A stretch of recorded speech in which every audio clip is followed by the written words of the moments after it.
కొంతమంది అంటారు కదా కేసీఆర్ ఇంట్లోకి వెళ్ళి ఇచ్చిండా, మరి ఇప్పుడు ఆయన ఇంట్లోకి వెళ్ళి ఇస్తుండే ఇంటి ఇంకా పొలం అమ్మిస్తాడా? మరి ఎందుకు వస్తలేవు ఇప్పుడు నీళ్ళు? కేసీఆర్ ఉన్నప్పుడు నీళ్ళు ఎందుకు వస్తాయి? కేసీఆర్ ఉన్నప్పుడు కరెంట్ ఎందుకు మంచిగా ఉంటుంది? కేసీఆర్ ఉన్నప్పుడు అన్ని టైంకి ఎట్లా నడుస్తాయి? ఇవాళ వీళ్ళు రాగానే ఎందుకు ఆగమాగం అవుతున్నారు? ఎందుకు అంటే నడప చాతన అయితే లేదు, వీళ్ళకు పరిపాలన వస్తలేదు. ఎంతసేపు ఢిల్లీకి మూటలు పంపుట్లో బిజీగా ఉన్నారు. ఎందుకంటే సీటు కాపాడుకోవాలంటే ఢిల్లీకి పైసలు ఇవ్వాలి, కమిషన్ ఇవ్వకపోతే ఢిల్లీ ఊరుకుంటారా? ఊకోరు.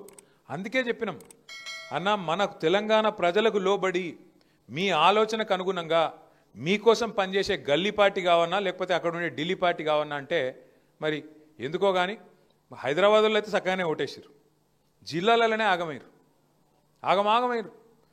10 ఏళ్ళు చూసినాం కదా, ఇప్పుడు ఒకసారి ఒక తాప వీళ్ళకిత్తేంది ఏమవుతుంది అని ఏమైనా అవుతుందా అనుకున్నారు. ఏమైంది అలా? ఎక్కడికక్కడ ఆగం. ఒక్కటి కాదు, 2 కాదు.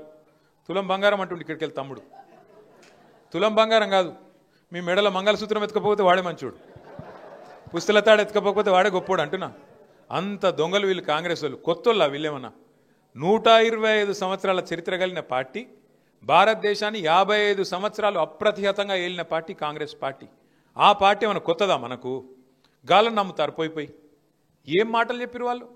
10,000 కేసీఆర్ ఇస్తే 15,000 ఇస్తామన్నారు. ఇస్తుండా ఇప్పుడు 15,000 పడుతున్నాయా? చెప్పిండు కదా, అత్తకు 4,000, కోడలకు 2,500 అని చెప్పిండు. అటు అత్తకు లేదు, ఇటు కోడలకు లేదు. ఇక్కడ అత్త కోడలు ఇప్పుడు జాయిన్ అయిన వాళ్ళిద్దరు కూడా స్వాగతం. అత్తకు 4,000 పెన్షన్ లేదు, కోడలకు 2,500 లేవు, రావు. ఇలా అత్త కోడల పంచాయతీ అయ్యే పరిస్థితి వచ్చింది రేవంత్ రెడ్డి గారు వచ్చినాక. నేను ఎందుకు చెప్తున్నా ఇదంతా అంటే, ఓటేసేటప్పుడు ఆగమై ఆ తర్వాత 5 ఏళ్ళు మనం బాధపడు మనకు అలవాటు అయిపోయింది. నేను మొన్న హైదరాబాద్లో ఎక్కడికి వెళ్ళి ఇటుకు వస్తున్నా, ఏదో మీటింగ్ చేసుకుని ఇటు వస్తుంటే మధ్యలో లైట్ పడ్డది, ఆడ సిగ్నల్ కాడ ఆగిన. పక్కకు ఒక ఆటో ఆయన వచ్చి ఆగిండు. వచ్చినాక ఆదాబ్ సాబ్ అన్నాడు. ఆదాబ్ అంటే అన్నాక జర శీషా అవుతారు అన్నాడు. అద్దం దించితే నేను అడిగిన ఏం పేరు, క్యా నామే అన్న. మహమూద్ అన్నాడు. క్యా హాల్ హై మహమూద్ భాయ్ అన్న. క్యా హాల్ సబ్ బర్బాద్ है అన్నాడు. अरे क्या हुआ भाई? क्या हुआ भाई? क्या है सब बंद हो गया, कारोबार बंद, रियल एस्टेट तमाल, हमारा ऑटो खत्म हो गया, अब पेमेंट करने के लिए पैसे नहीं है. అది అని చెప్పవట్టిండు. చెప్తే అన్న మరి క్యా కరూ మహమూద్ భాయ్, మే ఏక్ గలత్ ఓట్ కా సజా 5 సాల్ హైనా, ఒక తప్పు ఓటు 5 ఏళ్ళు కదా శిక్ష అని నేనన్నా. అంటే ఆయన ఏమంటాడు తెలుసా నాతోని, కోయి తర్కీబ్ నీయే క్యా సాబ్, ఏం ఉపాయం లేదా అంటుండు. ఏం ఉపాయం ఉంటుంది ఇప్పుడు? మనోళ్ళు ఎలక్షన్లో ఆగమైరి, ఎలక్షన్ అప్పుడు ఆగం, తర్వాత ఇప్పుడేమో మల్లలొల్లి. ఇంకా గమ్మత్ చెప్తాం మీకు. మొన్న మన అచ్చంపేట వాళ్ళు అందరూ వచ్చారు, కార్యకర్తలు ఒక 200-300 మంది వచ్చారు. నేను 28 నాడు అచ్చంపేట పోతున్నా, దాన్ని పిలిస్తేందుకు వచ్చారు అందరు కలిసి. ఇట్లే మాట్లాడుకుంటూ అడిగిన, మీ మానకొండూరులను కూడా అడిగిన నేను, నిజంగా ఎప్పుడు పోయి ఒక మాట అన్న, నిజంగా ఇప్పుడు గుండె మీద చేసుకొని చెప్పురి, పోతే మా ఎమ్మెల్యే పోతాడు కానీ కేసీఆర్ అయితే సీఎం ఉంటాడు అనుకురా లేదా మీరు అన్నాడు. అవు అని ఎమ్మెల్యే సపోర్ట్లు కొడుతురు. అంటే మనం ఎంత బేఖాయాలు ఉన్నామంటే, ఎంత తెలివితప్పు ఉన్నామంటే, చిన్న లాజిక్ మిస్ అయినాం. ఎమ్మెల్యే ఓడిపోతే కేసీఆర్ సీఎం ఎట్లయితాడు? ఇట్లే ప్రతి ఒక్క కాన్స్టిట్యూన్సీ వాడు అట్లే అనుకున్నాడు. మానకొండూరోడు, చొప్పదండోడు, ఉస్నాబాదోడు పోతే మావాడు పోతాడు కానీ కేసీఆర్ ఉంటాడు. ఎట్లుంటాడు? ఎమ్మెల్యేలకు వెళ్ళిపోయినాక, ఎమ్మెల్యేలు 60 దాటపోయినాక కేసీఆర్ గారు ఎడికెళ్ళవుతారు. మెయిన్ తప్పు గది చేసినాం. మనం కూడా ఏమనుకున్నాం, నేను ఒక్కరిని దానిలాడిపోతే ఏమవుతుంది, గంగుల కమలాకర్ అని గ్యారంటీ 40,000తో గెలుతాడు అని చెప్పి సాపుకొని అన్నారు. వాస్తవం. పనులు చేయించుకున్న వాళ్ళు, చేయనోళ్ళు, నేను ఒక నన్ను విలువలే గారు ఆ రోజు అట్లా వంగ కమలాకర్ అన్నకు నేను ఇట్లా అన్నా, ఇట్లా ఆయన ఇట్లా అనలే, అదొకరి కోపం. నేను 10 సార్లు ఫోన్ చేసినా ఎత్తిండు, 11వ ఎత్తలే, అదో కోపం. నేను మా ఇంట్లో దావత్ పిలిచినా రాలే, గదో కోపం. అన్ని చిన్న చిన్న కోపాలు, తాపాలు. దాంతో ఏమైంది, మనం అలసత్వం చేసినాం. ఏమైతే అని మనం అనుకున్నాం. అవతలోడు హుషారుగా ప్రజలకు ఆశ పెట్టిండు. నువ్వు ఇది ఇస్తా, అది ఇస్తా, అల్లం ఇస్తా, బెల్లం ఇస్తా, తులం బంగారం ఇస్తా, అట్లా అని చెప్పి ఆయనతో తిమ్మిని బమ్మిని చేసి 1.8% ఓటుతో గెలిచినాక ఇప్పుడు గమ్మత్తున్నది పరిస్థితి. రేవంత్ రెడ్డికి పాపం ఇదివరకు మంత్రి చేసిన పని లేదు, ఆయనకు ప్రభుత్వం నడిపే సోయి లేదు, తెలివి లేదు. వచ్చుడు ఏమన్నాడు సెక్రటేరియట్లో మొదటి రోజు, ఇక్కడ నేను లంకెమిందెలు ఉంటాయనుకొని వచ్చినా, లేవు. లంకెమిందెలు ఉంటాయి ఆ సెక్రటేరియట్లో ఎక్కడన్నా? ఎవడు తిరుగుతాడు లంకెమిందెల కోసం? మీకెరికే నాకెరికే.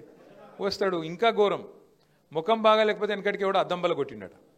అరే నువ్వు గుర్తుపెట్టుకో, కరోనా వచ్చింది, దేశం ప్రపంచం అంతా ఆగమాగమైంది, అతలాకుతలమైంది, ప్రభుత్వాలకు ఆదాయం 0 అయింది, జీవితంలో ఇవ్వాలి అనుకోలే మనం. మూతికి బట్ట కట్టుకొని ఇంట్లో కూర్చోవాలి 2-3 నెలలని, అట్లా కూర్చున్నాం. ఏదో బతుకుంటే చాలన్నట్టు అట్లా అట్లా అట్లా నడిపినాం. ఆదాయం సున్నా. ఆ రోజు ఆదాయం సున్నా అయినా రాష్ట్ర ప్రభుత్వం దగ్గర బుడ్డ పైసలు లేకపోయినా రైతు బంధు ఆగిందా? పెద్ద మనుషులకు ఇచ్చే పెన్షన్లు ఆగినాయా? ఆడపిల్లల లగ్గాలకు ఇచ్చే కళ్యాణ లక్ష్మి షాదీ ముబారక్ ఆగిందా? ఏదన్నా ఒక్క సంక్షేమ పథకం ఆగిందా? రైతుల ధాన్యం కొనుగోలు ఆగిందా? మరి సున్నా ఆదాయం ఉండగా కూడా కేసీఆర్ గారు గిన్ని చేస్తే నీకు బంగారు పల్లెంలో పెట్టి తలసరి ఆదాయంలో అగ్రభాగాన భారతదేశంలో నెంబర్ 1 రాష్ట్రం చేసి నీకప్ప చెప్తే మొత్తం ఏం లేదు, నా రాష్ట్రం అంతా దివాలా తీసింది, నా రాష్ట్రం సంకనాకిపోయింది, నా రాష్ట్రం క్యాన్సర్ పేషెంట్లు ఎక్కున్నది, నా రాష్ట్రం ఎయిడ్స్ పేషెంట్లు ఎక్కున్నది అని ముఖ్యమంత్రి మాట్లాడచ్చునా? అది పద్ధతేనా? అసలు ఏమన్నా అర్థం ఉందా నువ్వు మాట్లాడితే? ఒక కుటుంబ పెద్ద అన్నట్టు ఆయనే ఎంత ఓర్పుతోని ఎంత బాధ్యతతో నడుపుతాడు కుటుంబాన్ని. ఇప్పుడు ఇక్కడ ఈ అర్రల ఎవ్వలన్న ఒక్కలకు అప్పు లేనోళ్ళు ఎవరైనా ఉంటే శైలా పట్టురు జర. అప్పు లేనోళ్ళు, బాకీ లేనోళ్ళు ఎవరైనా ఉన్నారా? ఒక కమలాకరణకు లేకపోవచ్చు, కానీ భీముడు కాబట్టి ఆయనకి నీకు కూడా ఉన్నదే, అందరికి ఉందట. అక్కడ కమలాకరణకి ఎంత చెట్టుగా అంత కాదు, ఆయనకు పెద్ద అప్పు ఉంది, మనకి చిన్న అప్పు ఉంది, అంతే తేడా. అప్పు లేనోడు ఎవడు ఉండు, అమెరికాకు కూడా అప్పు ఉన్నది, వెంకటేశ్వర స్వామికి కూడా ఉన్నది. ఇప్పుడు మా అజయ్ చెప్తుండు. ఎందుకంటున్నా అంటే అప్పు లేనోడు మనిషి ఎవడు ఉండడు. కానీ అప్పు ఉంటే కూడా ఎట్లా నడుపుతాం మనం? ఇప్పుడు నేను దబ్బన కమలాకరణ దగ్గర నేను ఒక 5 లక్షలు అప్పు తీసుకున్నా అనుకో, అన్న నీకు 3 నెలలు ఇస్తా అని చెప్తా. ఇక 3 నెలలు అయింది, నేను వచ్చిండు, ఫోన్ చేసిండు, మొదలు 2 సార్లు ఎత్తినా, తర్వాత ఎత్తలే. ఇది ఎట్లా ముఖం ఉండదు కదా, పైసలు లేవు, ఎత్తుతలేను. ఆయనతో కమలాకరణ వచ్చిండు, ఇంటికి వచ్చిండు, పట్టుకున్నాడు. ఏమారా భయ్, మరి నువ్వు పైసలు తీసుకుంటే ఇస్తలేవు, ఏం సంగతి? నేనేం చేయాలి? బుద్ధిమంతునైతే, ఇమాందారు మనిషినైతే, అన్న ఏమనుకోకే జర్రా, ఇంకొక 2 నెలలు టైం దండం పెడతా, మితితో కడతా, జర్రా ఇంకొక 2 నెలలు ఆగు అని చెప్పాలి. ఇప్పుడు రేవంత్ రెడ్డిని కూడా గదే అడుగుతురు. ఏంది ప్రజలు ఏమైనా మరి 100 రోజులలో 6 గ్యారంటీ లాంటివి ఏమేమో నరికితివి, ఏడవైనాయి, మరి ఏం సంగతి మా హామీలు అంటే ఏమంటుండరు? ఆయన నేను ఏం చేస్తారా, మీరు కోసుక తింటారా? నన్ను ఏం కోసుక తింటారు? నేను ఏమైనా సేపువా, జామ పండువా, లేకపోతే మామిడి పండువా, ఏమిటి కోసుక తింటారు నిన్ను? అంటే ఎంత ఘోరం అంటే, నీకు నిజంగా ఇచ్చే దమ్ము లేకపోతే, ఇచ్చే తెలివి లేకపోతే హామీలు ఎందుకు ఇచ్చినావు? మరి manifesto committee chairman Sridhar Babu ఎవడు రాయమనండి? 420 హామీలు ఇష్టం వచ్చినట్టు నోటికి ఎంత వస్తా అంత. 10 లక్షలు కేసీఆర్ ఇస్తున్నగా దళిత బంధు హుజూరాబాద్లు ఇచ్చిండుగా, నేను 12 లక్షలు ఇస్తా. ఎవడు నరుకుమన్నాడు? ఇచ్చిన ఒక్కనికన్నా మరి 12 పైసలు ఇచ్చినావు కనీసం? ఆఖరికి పోనీ హుజూరాబాద్లో 2వ విడత పైసలు ఇవ్వాలని కౌశిక్ రెడ్డి లొల్లి పెడుతుంటే ఆ పైసలు ఇచ్చే ముఖం కూడా లేదు వీళ్ళకు. ఎంత ఘోరం అంటే, ఎస్సీ డిక్లరేషన్ పేరిట ఎస్సీలను, ఎస్టీ డిక్లరేషన్ అని ఎస్టీలను, బీసీ డిక్లరేషన్ అని బీసీలను, మహిళా డిక్లరేషన్ అని మహిళలను, యూత్ డిక్లరేషన్ అని యువజన విభాగాన్ని, రైతులకు రైతు డిక్లరేషన్ అని మోసపోని వర్గం లేదు ఇవాళ కాంగ్రెస్ చేతుల్లో. బీజేపీ చేతుల్లో మోసం మనకి ఎరికే, మొదటి నుంచి ఎరికే. ఇప్పుడు కొత్త మోసం ఇక్కడ మొదలైంది. ఈరోజు తెలంగాణలో ఉన్న రాజకీయ పరిస్థితి ఏంటంటే, ప్రజలు ఎదురు చూస్తాను, ఎప్పుడు ఎలక్షన్ వస్తుందా, ఎప్పుడు మళ్ళా కేసీఆర్ను తెచ్చుకొని మళ్ళా రాష్ట్రాన్ని పట్టాలెక్కిద్దామని చూస్తూ ఉన్నారు. తప్పకుండా నాకైతే బలమైన నమ్మకం ఉన్నది. ఇవాళ గౌతమి రెడ్డి గారు ఒక డాక్టర్, అమ్మాయికి తన వృత్తి ఉన్నది, తన సంపాదన ఉన్నది, తన పని తాను చేసుకోవచ్చు. నాకెందుకు రాజకీయం, నాకేం అక్కరా, సావంతి ఎవడేడదస్తే నాకేందని చెప్పి సపరేట్గా ఉండొచ్చు. కానీ ఒక బాధ్యతగా, ఒక తెలంగాణ బిడ్డగా, మనకు చెల్లెగా ఇలా ముందుకొచ్చి, అన్న నేను కూడా మీతో నడుస్తా అంటూ ముందుకొచ్చిన వారికి నా హృదయపూర్వకంగా నా అభినందన.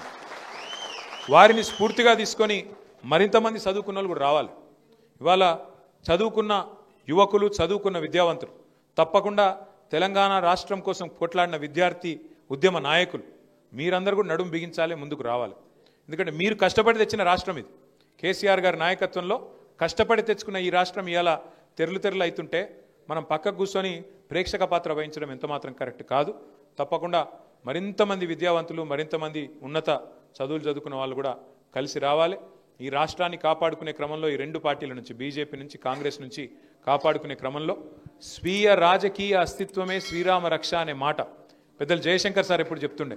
దాన్ని యాది పెట్టుకొని మన రాష్ట్రాన్ని మళ్ళీ గాడినెక్కించే బాధ్యత మీరు తీసుకోవాలని కోరుతూ, ఈసారి కరీంనగర్లో తప్పకుండా చైతన్యవంతమైన తీర్పు మళ్ళొక్కసారి మీరు ఇవ్వాలని కూడా మనసారా కోరుకుంటూ, పేరు పేరున మీ అందరికీ నమస్కారం. జై తెలంగాణ.